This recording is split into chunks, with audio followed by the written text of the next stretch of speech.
The silence in Manhattan's federal courthouse was as dense as morning fog.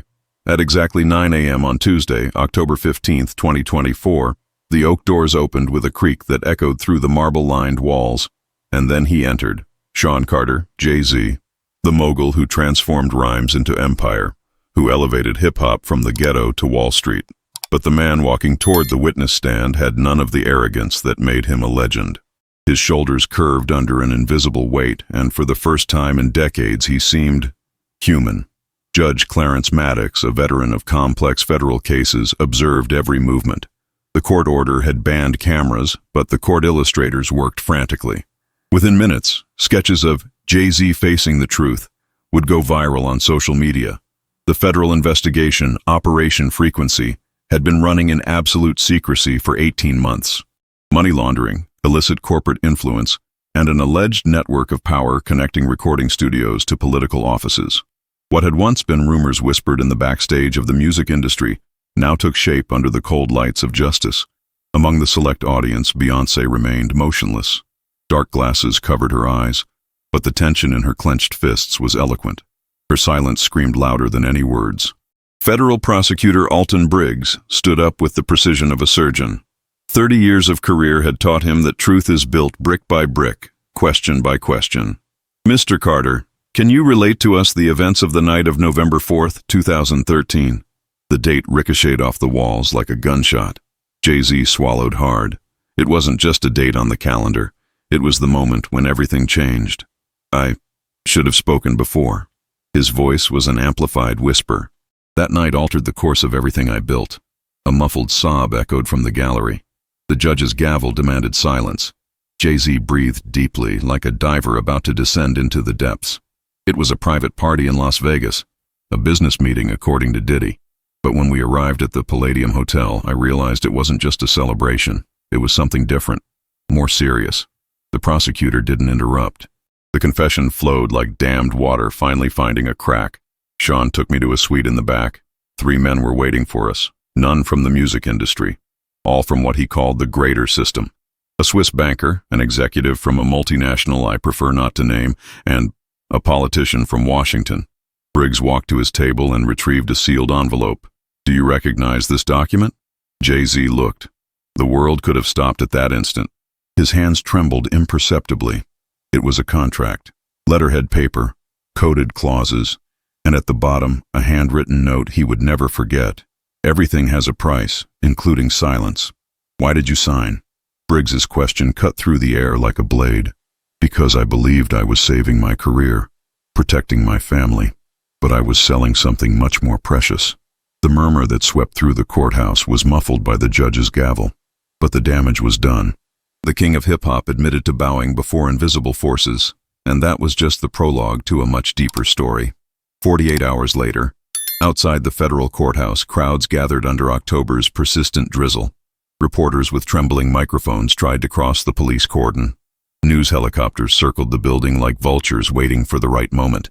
Inside the courtroom, the air had become dense, almost suffocating. Jay-Z returned to the witness stand with the appearance of someone who had spent sleepless nights. His initial testimony had dismantled the myth of invulnerability that had always surrounded him. Prosecutor Briggs, meticulous as always, resumed the interrogation. Mr. Carter, can you identify the other participants in that Las Vegas meeting? Jay hesitated. His gaze briefly met Beyoncé's, who had lowered her dark glasses, revealing a mixture of pain and determination. It was as if she were hearing these revelations for the first time, although something in her expression suggested otherwise. The banker was Heinrich Müller, from Zurich Financial Holdings. The second man, Klaus Brennan, CEO of Meridian Entertainment Group. The third, his voice failed, was Senator James Morrison, chairman of the Senate Financial Regulation Committee. The impact was immediate. Present journalists typed frantically. On social media, the terms Jay-Z, Diddy, and Deep Music State shot up in global trending topics. Briggs then revealed his next card, a USB device. This flash drive contains recordings of conversations between you and Sean Combs in the days following the meeting. Do you recognize it? Jay nodded, resigned. The prosecutor connected the device. Absolute silence dominated the room as the audio began to play. Diddy's voice, recognizable, calm, cutting. You think you have a choice, Sean? This isn't a commercial contract. It's a unique opportunity. Either you embrace it or you watch from the outside while everything you built turns to ashes. Jay-Z's voice, younger, hesitant. What if I refuse? Diddy. Then you'll be just another forgotten artist, buried under circumstances you'll never fully understand. The impact was visceral. Jury members exchanged shocked looks. One juror put her hand to her mouth. For the first time, Judge Maddox showed genuine surprise. Were these recordings made with your knowledge and consent? The prosecutor inquired. Yes. Jay's voice was firm now. I knew that one day, I would need to protect myself and protect my family.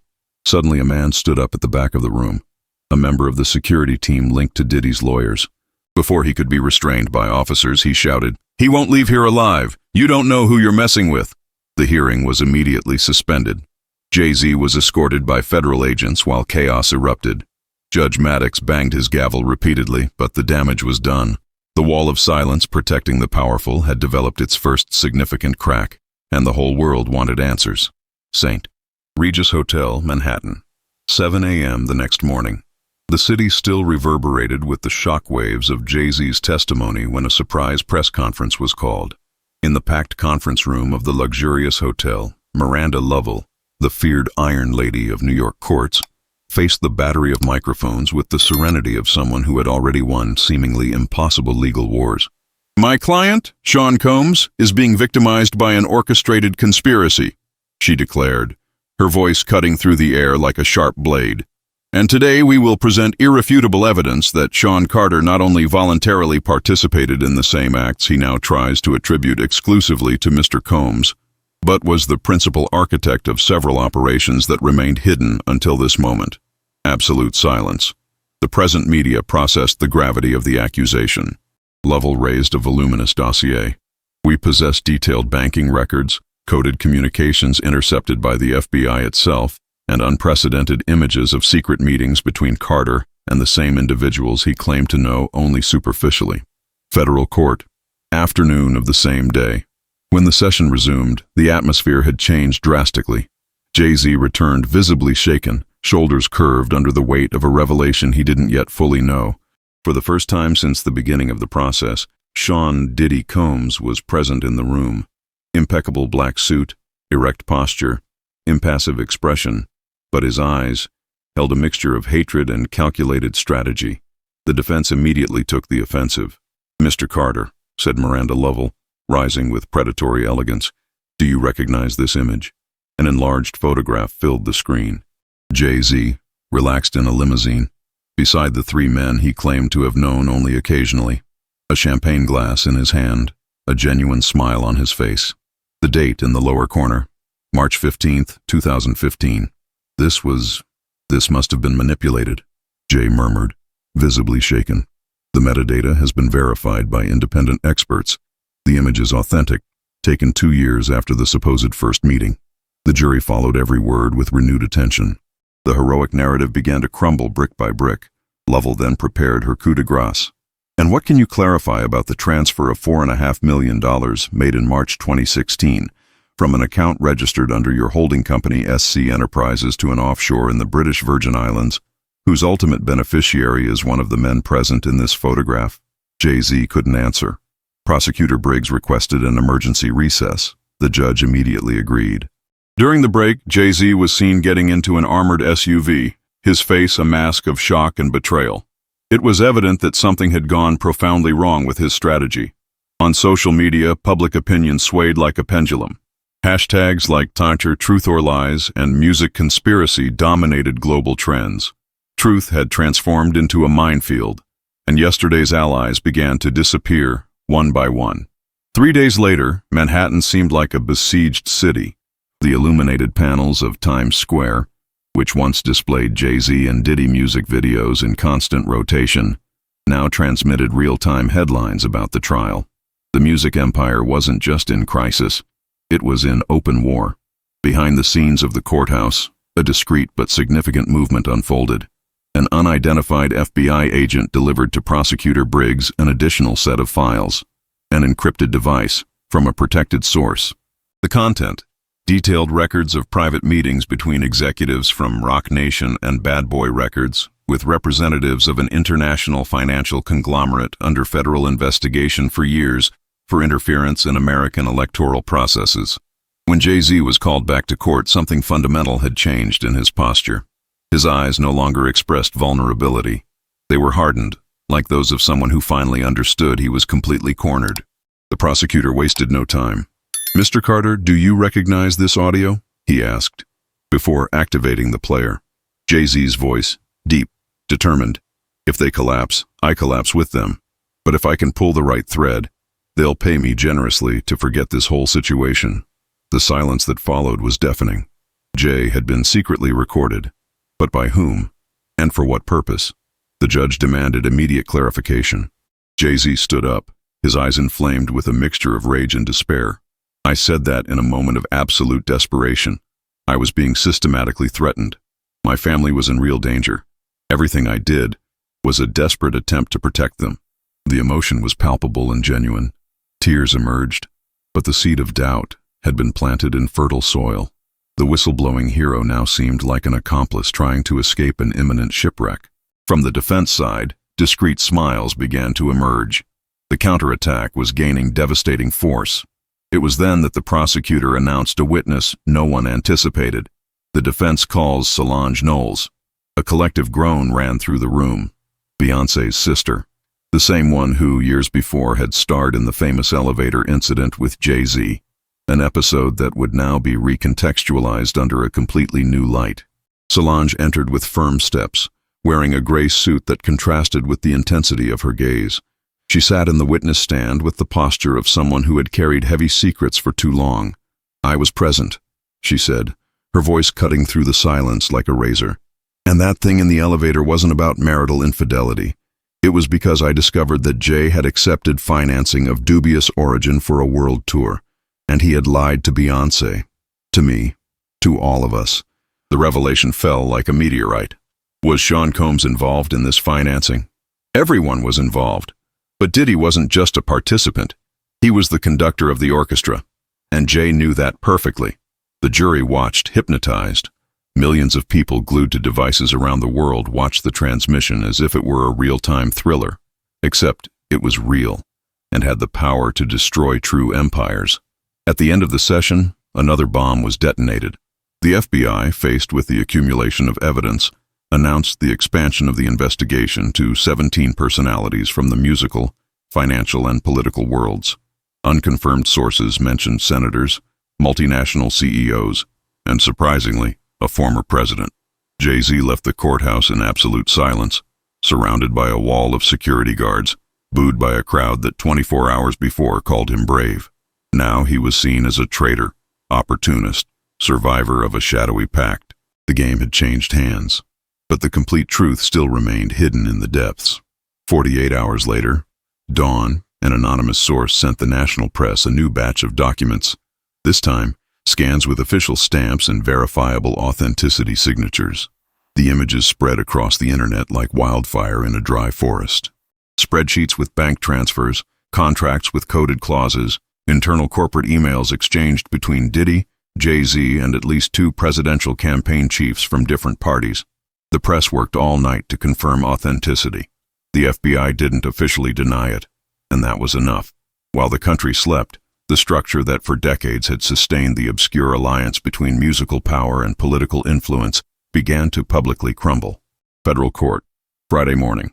The tension in the courthouse had become almost physical. For the first time since the initial revelations, Jay-Z and Diddy shared the same environment.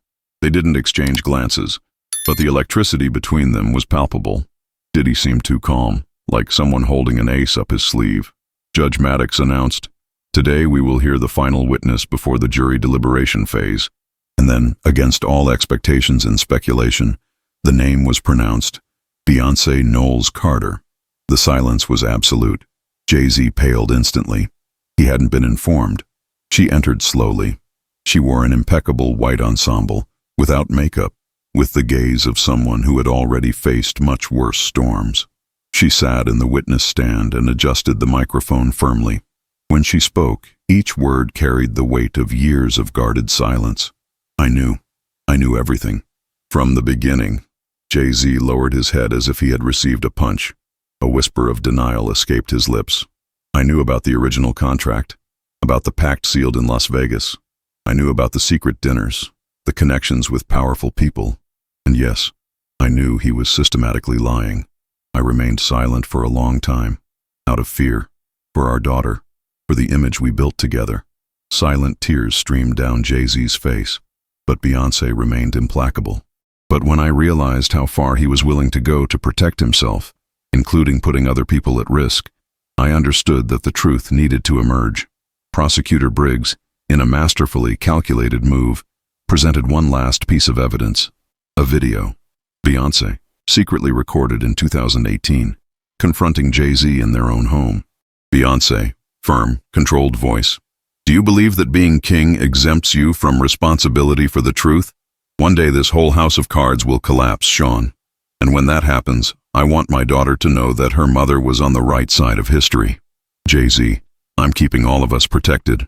But if this falls, it'll fall on me first. Beyoncé, no, it will fall on all of us, including Blue. The jury watched, completely hypnotized.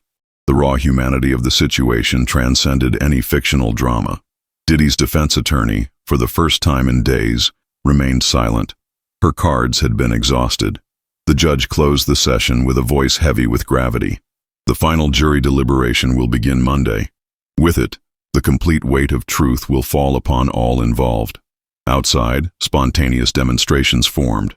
Signs supporting Beyoncé, shouts demanding expanded federal investigation, calls for arrest of the untouchables of the industry. Jay-Z left the courthouse surrounded not by admirers, but by unanswered questions. And Diddy? He smiled. A subtle smile that didn't reach his eyes, as if whispering, "You haven't seen absolutely anything yet." Monday, 7:30 a.m. The dawn of that Monday was different from any other in New York's recent history. The city awakened under a sky heavy with dark clouds, as if even the atmosphere sensed the historical weight of what was to come. The federal courthouse building was surrounded by an unprecedented security cordon. National and international news helicopters flew overhead in controlled patterns. Elite snipers were discreetly positioned in adjacent buildings. It was no longer just a criminal trial. It was a federal siege on truth. At exactly 10 a.m., Judge Maddox began the final session. "Has the jury concluded its deliberation?" he asked, his voice echoing through the packed room. The jury foreman, a retired engineer with eyes tired from sleepless nights, nodded gravely. In his hands trembled a sealed envelope. "Yes, Your Honor." While the document was being delivered to the judge, Jay-Z kept his eyes fixed on the floor. His lawyer whispered something inaudible in his ear. Diddy, in absolute contrast, maintained an erect posture and serene countenance, almost triumphant. Beyoncé wasn't present. She had left the city in the early hours with a destination protected by federal order. But what no one in the room knew was that a final twist was about to redefine everything. Before the verdict could be read, Prosecutor Briggs stood up. "Your Honor, I request permission to present new evidence obtained by the FBI less than 12 hours ago, with the potential to completely reconfigure this case." The entire courthouse froze. The judge, after brief consultation with the attorneys, allowed it. A specialized federal agent entered carrying an encrypted military laptop. The video that followed would forever change public understanding of hidden power in the entertainment industry. Hidden recording, obtained through federal warrant at a Diddy property in Malibu. Date, January 15th, 2022, just 2 years before. The camera, strategically positioned high in a luxurious dining room, captured a meeting that seemed straight out of a political thriller. Diddy, Jay-Z, and 4 other men, including the Swiss banker, a Silicon Valley tech executive, and 2 individuals not yet publicly identified, toasted to the sound of smooth jazz. Diddy, laughing, relaxed. They'll never understand the real dimension. The music, the artists, the awards, all of that is just the storefront. The real business happens in the algorithms, in the trends we create, in the influence we exert over what people think and feel. Banker. And when someone decides to leave the game, Jay-Z, then we make that person remember what they have to lose. Family, career, reputation, freedom. There's always a lever. Tech executive. The data we collect through music platforms gives us access to behavioral patterns of billions of people. That's worth more than oil. The silence in the courthouse was sepulchral. The prosecutor continued. This recording proves ongoing conspiracy and active participation by Mr. Carter in the same structure he now attempts to selectively denounce. Jay-Z was visibly in shock. That recording, he had never known of its existence. The judge, after minutes of analysis with both legal teams, made an unprecedented decision in American judicial history. This trial will be suspended indefinitely. The case will be reclassified as a federal national security investigation. New arrests will be executed in the next 72 hours. Witness protection will be expanded to the highest level. It was as if the ground had disappeared from under everyone's feet. Diddy stood up calmly, looked directly at Jay-Z and whispered something inaudible, words that made Jay's face lose all color. Then he was escorted by federal agents without handcuffs, but under maximum surveillance. Jay-Z was immediately removed by a federal protection team. His face was a specter of genuine regret and terror. And then, as if the last piece of a diabolical puzzle fell into place, the hidden connections began to emerge with devastating clarity. 2 weeks later, the investigations revealed a network that transcended anything the public could imagine. Shell companies scattered across tax havens, campaign funds fed by money of dubious origin, secret contracts between major record labels and military digital surveillance companies.